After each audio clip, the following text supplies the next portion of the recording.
तो आज हम श्रीमद् भागवतम के चौथे स्कंद के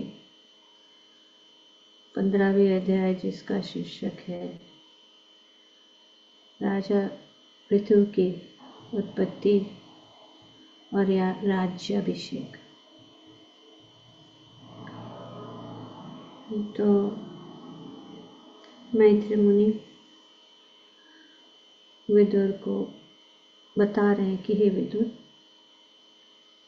इस प्रकार ब्राह्मण तथा ऋषियों ने राजा वेन के मृत शरीर की दोनों बाहुओं का भी मंथन किया। फलस्वरूप उनकी बाहों से एक स्त्री तथा एक पुरुष का जोड़ा उत्पन्न हुआ। आगे वे बताते हैं कि ऋषिगण वैदिक ज्ञान से पारंगत थे। जब उन्होंने वेन की बाहुओं से एक स्त्री तथा पुरुष को उत्पन्न देखा तो वे अत्यंत प्रसन्न हुए, क्योंकि वे जान गए कि यह युगल भगवान विष्णु के पूर्णांश का विस्तार। तो इस प्रकार से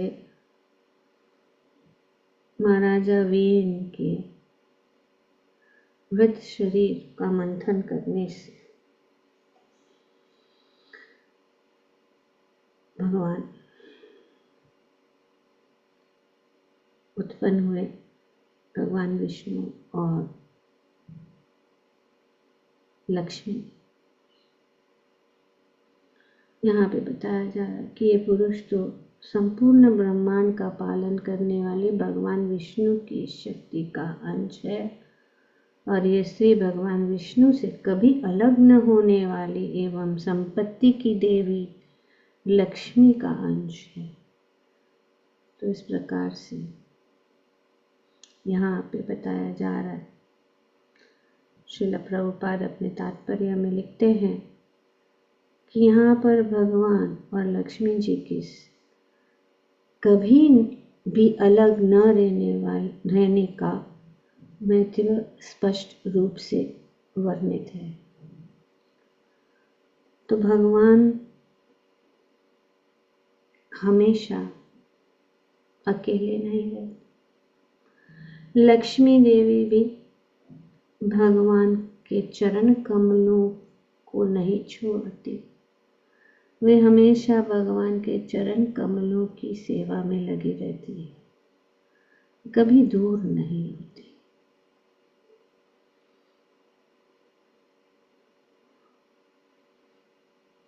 तो भौतिक जगत में लोग हम देखते हैं कि संपत्ति की देवी को अत्यधिक चाहते हैं और संपत्ति के रूप में उनकी कृपा प्राप्त करना चाहते हैं,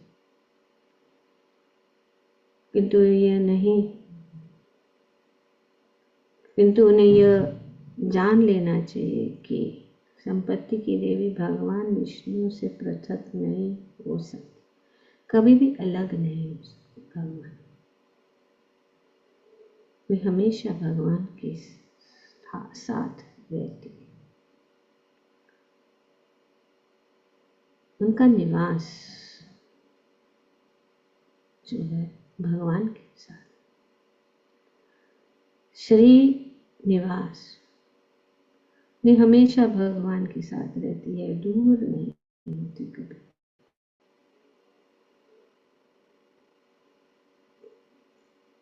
तो ये भौतिक लोग ये जानते नहीं, वे सोचते हैं कि लक्ष्मी अलग है, नारायण अलग है, लेकिन कभी भी अलग नहीं। भगवान हमेशा लक्ष्मी जी के साथ रहते हैं, अकेले नहीं रहते। कभी कभी लोग जो है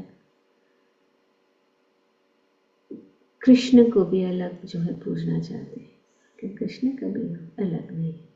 कृष्ण हमेशा जो है श्रीमती राधा रानी गौएं, ग्वाल बाल सबके साथ रहते हैं, वे कभी अलग नहीं। भगवान चंचल है, जब राधा रानी उनके साथ है तो वे कहीं नहीं जाएंगे। नारायण जो है हमेशा लक्ष्मी के साथ, और लक्ष्मी जो है नारायण के चरण कमलों को नहीं छोड़ती। तो ये रहस्य बात है। भगवान की कृपा पाने के लिए, कृष्ण की कृपा पाने के लिए राधा रानी की कृपा होनी जरूरी है।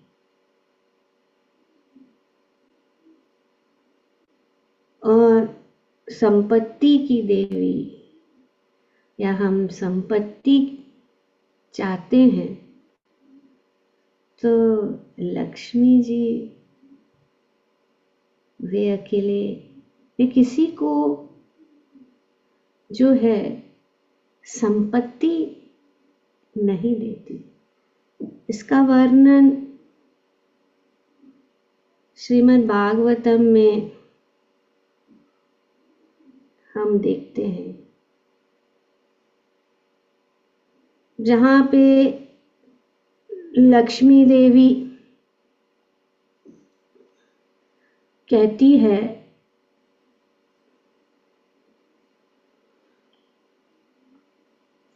कि हे अजय परमेश्वर, मेरा आशीर्वाद पाने के लिए इंद्रिय सुख के अभिलाषी ब्रह्मा जी तथा शिव जी आदि समस्त सुर असुरगण घोर तपस्या करते हैं, किंतु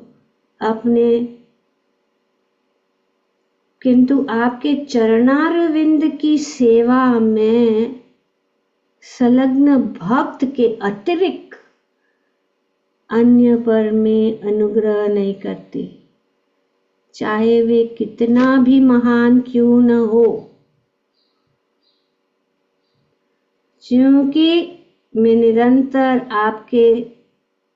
आपको अपने हृदय में बसाए रहती हूँ, इसलिए मैं भक्त के अतिरिक्त अन्य किसी पर अनुग्रह नहीं करती। तो यहाँ पे वर्णन किया जा रहा है कि वे कभी अलग नहीं रहे। वे हमेशा, श्रील प्रभुपाद जी बताते हैं कि लक्ष्मी देवी हमेशा श्री विष्णु के चरण कमलों की सेवा में लगी। और अगर कोई लक्ष्मी जी या संपत्ति चाहता है तो उसे श्री नारायण की भी पूजा करनी होगी। इसे लक्ष्मी नारायण की पूजा की जाती है, लक्ष्मी देवी अकेले नहीं, कृष्ण अकेले नहीं।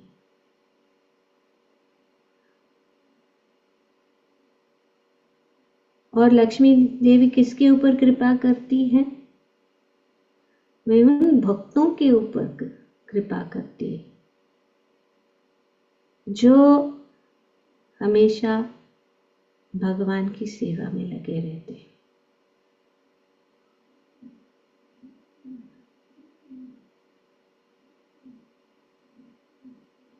तो सभी जो ऐश्वर्य या जो भी धन है, इसलिए कृष्ण को भगवान के एते चाम सकला पुंसा कृष्णस्तु भगवान स्वयं, भगवान एक ही है। भगवान कौन? कृष्ण। कृष्ण कौन है? भगवान। क्लियर पॉइंट है, उसमें कोई संदेह नहीं होना चाहिए। और भगवान का अर्थ क्या है? समस्त ऐश्वर्यों से, और उनमें से एक ऐश्वर्य क्या है?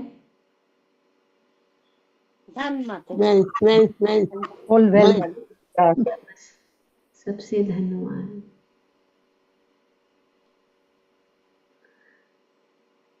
तो जो कुछ भी धन हमारे पास है वो एक्चुअली भगवान से मिला हुआ लोन है। लोन, हम कर्जदार हैं भगवान से, क्योंकि वे समझते।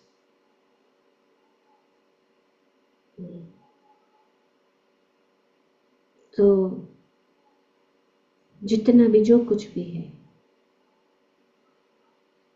इस भौतिक जगत में, आध्यात्मिक जगत में, सब कुछ भी भगवान का है। इस उपनिषद में बताया गया है। क्या है इस उपनिषद का श्लोक? ईशावाद्यम इदं सर्वम। Is that right? यस, ईशावास्यम सर्वम। सब कुछ भगवान का है और हमें जानना चाहिए कि सब कुछ भगवान का है, और जो कुछ भी हमारे पास हमारे कोटा के रूप में हमें दिया। तो इसीलिए हमें जानना चाहिए कि किस प्रकार से हम अपने धन को इस्तेमाल करें। तो सिर्फ भगवान से ये मिला हुआ है, तो अगर और सब कुछ उनका है तो हमें क्या करना है? इसको संभाल के इस्तेमाल करना है। जब हमारे पास किसी चीज, जो ये शरीर भी अपना नहीं है, ये शरीर भी भगवान से प्राप्त किया गया है, इसीलिए हमें ध्यान पूर्वक जो भी चीजें हैं सब भगवान की है। और जिस प्रकार आदर्श व्यक्ति इस भौतिक जगत में कहने वाले अपने आप को आदर्श व्यक्ति, बहुत सारे उनके मॉरल्स रहते हैं, पर ये वो मॉरल्स सब व्यर्थ है, क्योंकि वे सोचते हैं कि ये हमारा नहीं है, ये फलाने व्यक्ति का है, ये बाजू वाले का है, या कि इसका है। एक्चुअली किसका नहीं है, वे जानते नहीं है। तो वे भी सोचते हैं कि नहीं, ये किसी और का है, इसको संभाल के इस्तेमाल करो, है कि नहीं? तो ये सोचने की बात है कि जगत में सब कुछ जो है भगवान का है। और इसीलिए अगर हम सुखमय जीवन बिताना चाहते हैं, तब हमें भगवान के आदेशों के अनुसार हमें अपने जीवन को चलाना।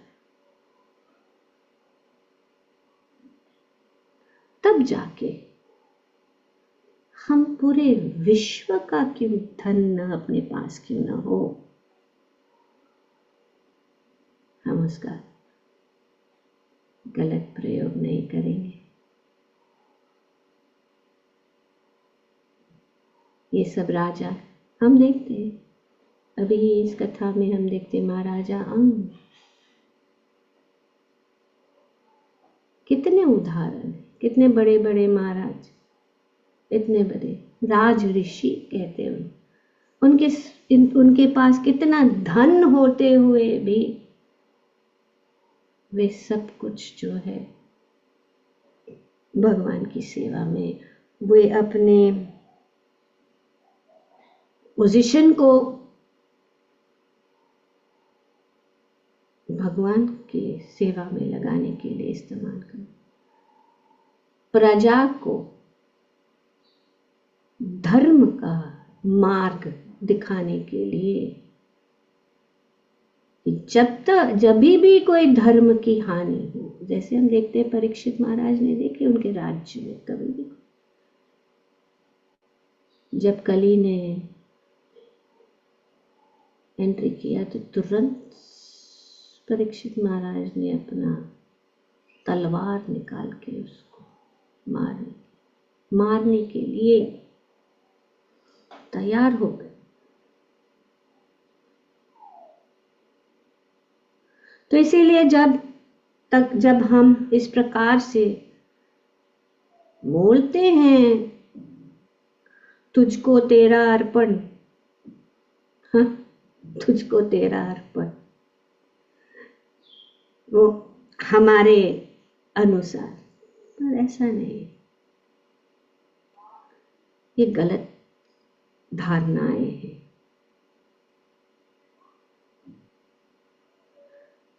तो श्री लक्ष्मी देवी भगवान से कभी भी दूर नहीं होती, और क्योंकि वे दूर नहीं होती और वे भगवान लक्ष्मी पति है, लक्ष्मी देवी के पति है, तो लक्ष्मी जी प्रसन्न कब होती है? जब भी उनके पति का गुणगान किया जाता है।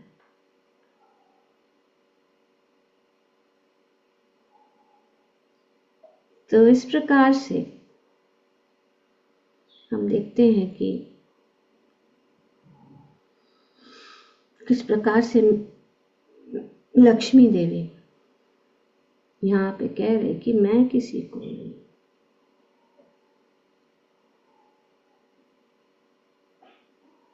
मैं किसी के ऊपर, सिर्फ भक्तों के ऊपर मैं अपनी कृपा,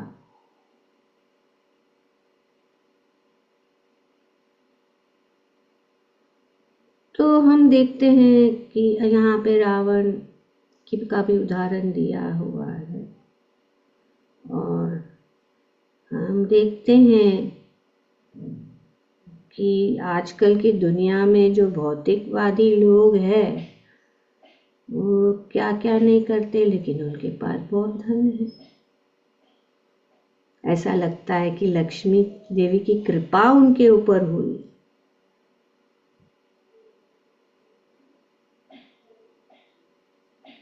और भक्त जो है उनके पास ज्यादा धन है ही नहीं। तो कैसे समझ में आई बात, किस प्रकार से लक्ष्मी देवी यहाँ कह रहे कि मैं कोई भी होने दो। लक्ष्मी देवी स्पष्ट रूप से यहाँ कहती है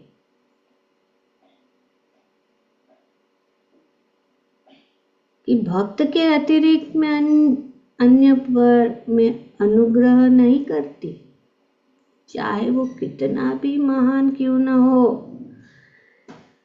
मैं उनके ऊपर अनुग्रह नहीं करती।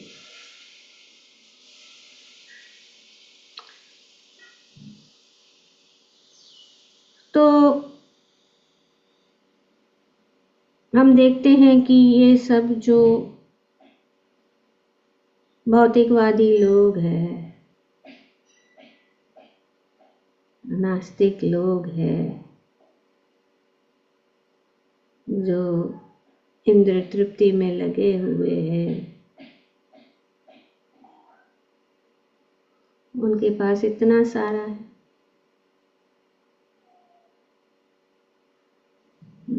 तो हम देखते हैं कि ये कैसे, पर एक्चुअली ऐसा नहीं है। ये सब जो धन और ऐश्वर्य जो भौतिकवादी लोग को प्राप्त होता है वो लक्ष्मी देवी नहीं देती, वो दुर्गा देवी देती है। वो दुर्गा देवी देती है जो लक्ष्मी देवी के विस्तार है।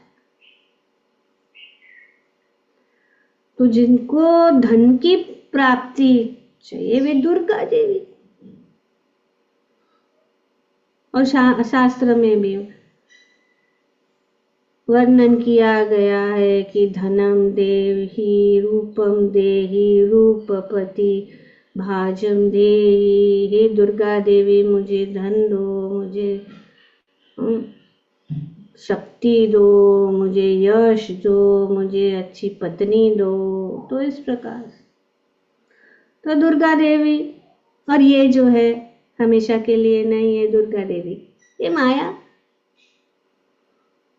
सुख, माया सुख क्षणिक।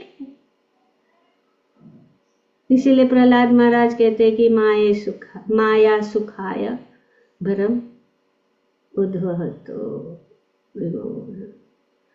जो लोग इतना विमूढ़ लोग हैं, जो ये क्षणिक सुख के लिए इतना परिश्रम कर रहे हैं, इतना धन कमाने के लिए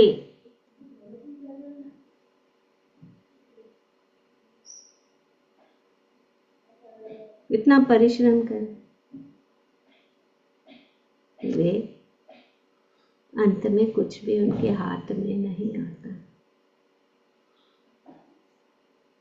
तो ये माया सुख। बट जब भक्त इस प्रकार से धन प्राप्त करता है तो समझना चाहिए कि ये लक्ष्मी देवी की कृपा है।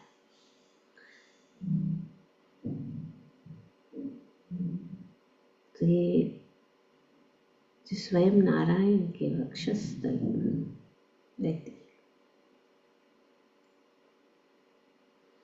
तो भगवद गीता में भी बताया गया है कि जो कम बुद्धि वाले लोग हैं, ये जो है क्षणिक सुख के प्राप्त, अंतवत्तु फलम तेषाम। तो इसलिए अगर भक्त के पास धन हो तो उस धन को वे भगवान की सेवा में लगाते हैं। जितना भी जरूरत है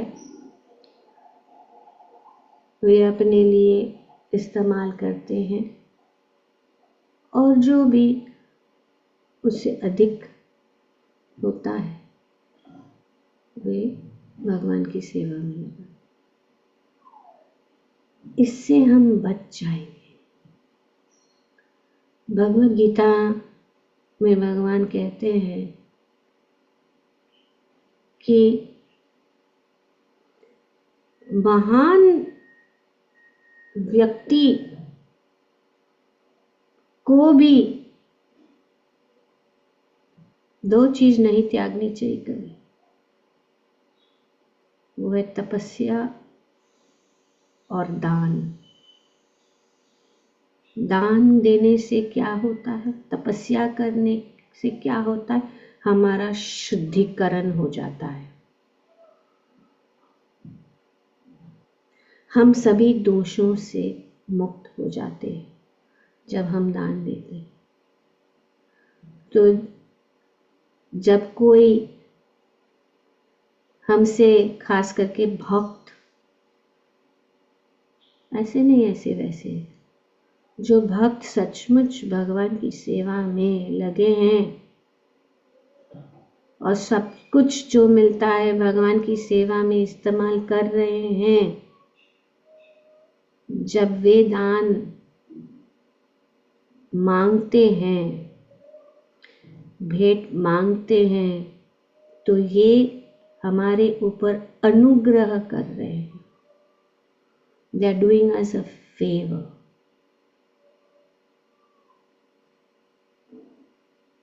And it is the duty कि हमें भगवान की सेवा के लिए,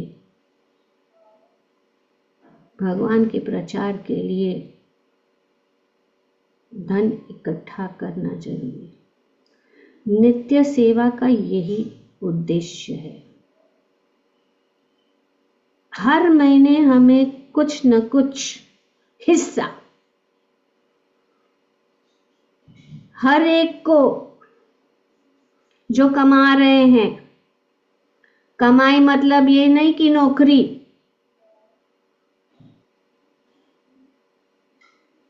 इंटरेस्ट मिल रहा है, जितना धन कमाए, जितना जमा है बैंक में। हम तो नौकरी नहीं करते, लेकिन है ना, पूर्वजों ने इतना सारा छोड़ के गए हैं, वो तो कमाई है ना, अर्निंग। नहीं तो क्यों टैक्स मार रहे हैं आपको? अगर आप नहीं नौकरी नहीं कर रहे तो why you are paying tax? Earning, it's earning, it's considered as earning. तो कुछ ना कुछ हिस्सा देना चाहिए यथाशक्ति।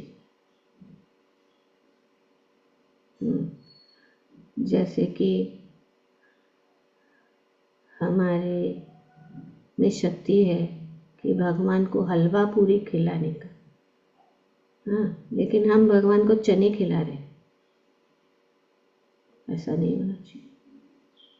ऐसे करते लोग, 2 चना डाल देते भगवान के सामने और फिर खुद हलवा पूरी खा रहे। ये हमारे लिए, ये हमारे शुद्धिकरण के लिए। क्योंकि अगर हम वो नहीं करेंगे, 2 ही कार्य कर सकते हैं, या हम भगवान के इंद्रियों को प्रसन्न करने के लिए इस्तेमाल करेंगे, या हम अपनी इंद्रियों को प्रसन्न करने के लिए करेंगे। और जितना एक्चुअली यही है, ब्राह्मण जो है वैसे ही करते। उनका क्या है, क्या है ब्राह्मण का कार्य? कौन जाता है? पठन पाठन, यजन याजन, पठन पाठन, दान देना, दान लेना। दान को स्वीकार करना, दान को देना। ब्राह्मण जो है कभी भी अगर उसको बहुत ज्यादा मिल जाता है, वो अपनी जरूरत के लिए जितना मिलता है उसको कहते हैं प्रतिग्रह। वे क्या है? यजन याजन, पठन पाठन और दान स्वीकार करना और दान देना। वो दे देते, वे कभी नहीं रखते। जैसे कि हम देखते हैं श्री राम ने अपना सारा सब कुछ ब्राह्मणों को दे दिया और सब विप्रों ने भगवान को वापस दे दिया। ये ब्राह्मण है, अपनी जरूरत से ज्यादा नहीं। क्योंकि जरूरत से ज्यादा नहीं तो ज्यादा इंद्र तृप्ति करेंगे, यहाँ घूमने जाना है, वो खाना है, यहाँ जाना है, रेस्टोरेंट, ये हॉलिडे, वो हॉलिडे, और फिर हमारी भक्ति नष्ट हो जाती है, हमारी भक्ति से हम दूर हो जाते हैं। तो ये जो भौतिकवादी लोगों के पास जो भी धन है वो दुर्गा देवी का,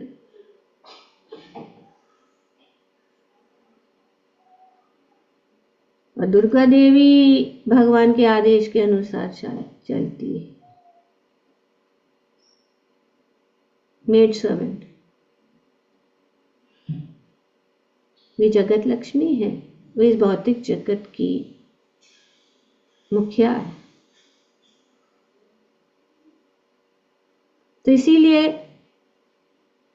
हम देखते हैं कि ये माया का एक प्रकार का जाल है। रावण चाहता था, वो सोच रहा था कि वो भाग्य की देवी, ऐश्वर्य की देवी, धन की देवी सीता को हरण कर ले, लेकिन इनके हाथ में क्या है? मायावी सीता, दुर्गा देवी। और क्या हुआ अंत में? दुर्गा देवी जब देती है और जब ये असुर जो है बहुत हद से बाहर जाते हैं, तो माता दुर्गा काली के रूप में वे होलसेल किलिंग मारना शुरू कर देती है। शिवजी भी उनको रोक नहीं सकते। हम देखते हैं नॉन स्टॉप उन लोग को, असुरों को मारती जाती। देखते काली कि शिव जी को उनके चरण के नीचे आना। फिर उनको देखा, अरे ये तो मेरे पति, और उन्होंने जीभ बाहर निकाली, क्या हो।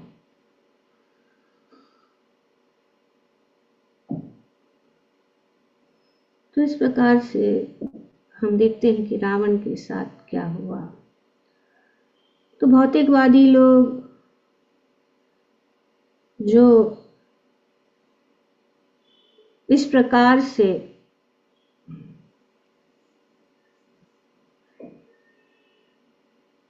चाहते हैं,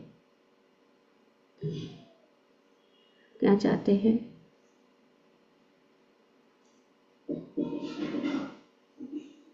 लक्ष्मी।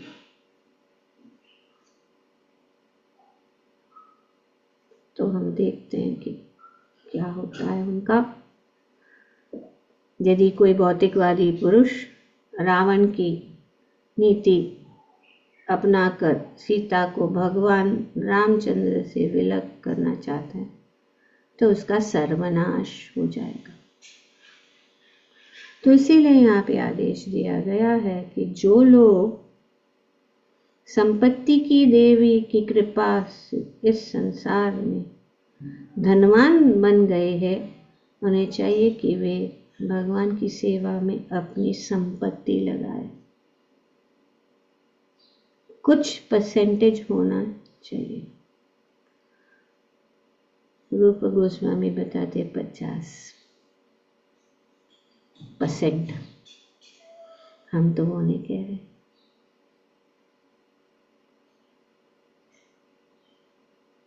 हम सब रूपनुगा है ना, तो उनका आदेश करना चाहिए। छोड़ दिया। तो जिसके पास जितना भी शक्ति हो उसको देना जरूरी है। अभी तन मन और धन, अभी से न तन से दे रहे न धन से दे रहे, मन से कोई भी नहीं। सेवा के लिए बुलाए तो कोई भी अपना, चलो अपने पास नहीं है धन तो सेवा तो करो, कुछ तो करो। मन दे दो भगवान, भागवतम क्लास अटेंड कर, वो भी नहीं। और धन दे दो, सबसे बेस्ट, आराम से बैठ, चलो ये उठाओ उठाओ, बॉस पैसा दिया है ना, पैसे का खेल, कुछ करने का और फिर लाभ मिल रहा है। अरे कुछ नहीं कर रहे हैं और यहाँ पे बेचारा वो इतना उठा रहे। बस सब एक बराबर है। सबसे इजीएस्ट है धन देना, बस दे दिया, हो गया काम, कुछ करने की जरूरत नहीं। अब फ्रंट रो में बैठो। फ्रंट रो में biggest donor, front line, VIP. एक है हो रहा है कि नहीं, और बेचारे पीछे सब लोग कर। तो ठीक है, जो भी है कुछ तो करना है, जिसमें शक्ति है करने के लिए वो कर सकता है। और जिसके पास थोड़ा सा भी, हम देखते हैं चैतन्य लीला में श्रीधर कोलवेच श्रीधर की कथा, कुछ भी हार्डली कुछ कमा रहा था, फिर कुछ हिस्सा वो देता था। सो धनहीन वह है कि हम हैं, ये सोचने की बात है। ग्रंथराज श्रीमद् भागवतम की जय। ओम तत्सत। Thank you very much. Hare Krishna.